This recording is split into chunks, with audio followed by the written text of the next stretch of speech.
Hi everyone. So this morning I made homemade watercolors using baking soda, food coloring, and water.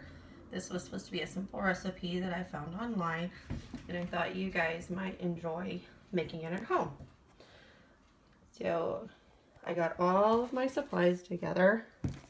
I have my baking soda, my little bit of water, and my food coloring. Now it wanted me to use an ice tray. I didn't have one, but I had this little candy mold. So I used it, but then I also tried a plate because I thought, well, what if someone doesn't have an empty ice tray handy? So as you can see, I made 4 colors, and I thought we would make one together. I was thinking about making purple. So to make purple, I'm going to use, a little bit of red and a little bit of blue.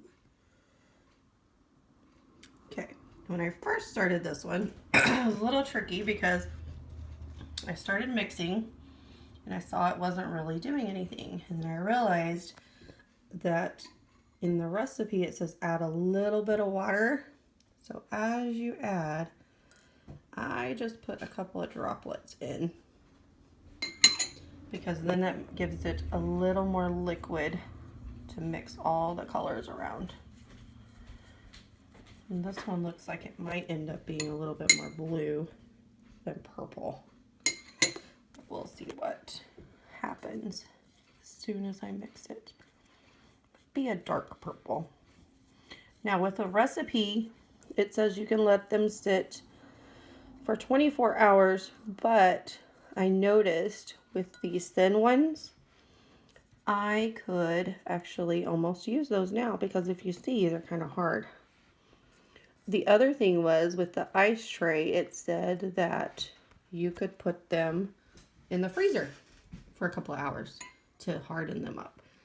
So as you can see, I still have chunks. I'm going to add just a little bit more water to see if that will mix it a little bit better. I think it's going to work this time. There we go. Because you kind of want it to where it's a little soupy. And the kids could do this. As you can see, I already have purple, yellow, green on my hands from where I've been mixing all these colors this morning. And it washes off since it's watercolors. So there we go. So I'm going to let that one sit. And you can kind of see how it will work on a plate. It might be more black. So maybe I added just a little bit too much of the blue. Now in what it said for the ice tray was to put a little bit of baking soda in and add the droplets. So let's try a different color this time. In here, I'm going to make green. So I'm going to put a little bit of yellow. And to make green, I need blue. So I'm going to put a little bit of blue. I think I put too much blue again. I squeeze out a lot of blue, don't I? Okay.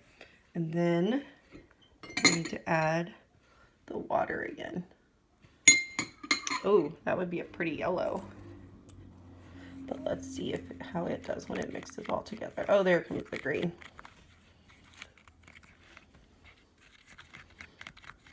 There we go. I'm just going to mix it really quick so you can see. Okay, so this one has the green. But if you look at the difference between these ones and the ones that I did in my tray, I can see why they say that we need it in the freezer, because these ones are still liquidy, and I made the ones in the tray the same time as I made the ones on the plate. So the plate might be more ideal because it will just wash off. So I'm going to try to see how well these work. So I got 2 paintbrushes and I have a piece of paper. And I'm going to dip one. I'm not left-handed, so this is awkward trying to do this. Oh, maybe that's why we needed to wait a little bit longer. Because if you see, it kind of clumped up on my brush. That, or I need a little bit more water. Let's see. there we go. So maybe just dab it a little bit. So you might want to let it sit for a little bit longer. I'm going to wash that one off. I'm going to try the red a little bit.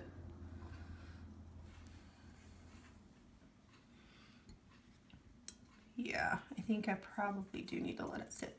But if you can see, you know, it does work. And it's a fun activity that the kids can mix themselves. And it, you know, it may take patience to wait a little while to let them harden up, because you might want to use them right away. Like I said, these have only set for about 45 minutes before I tried using them.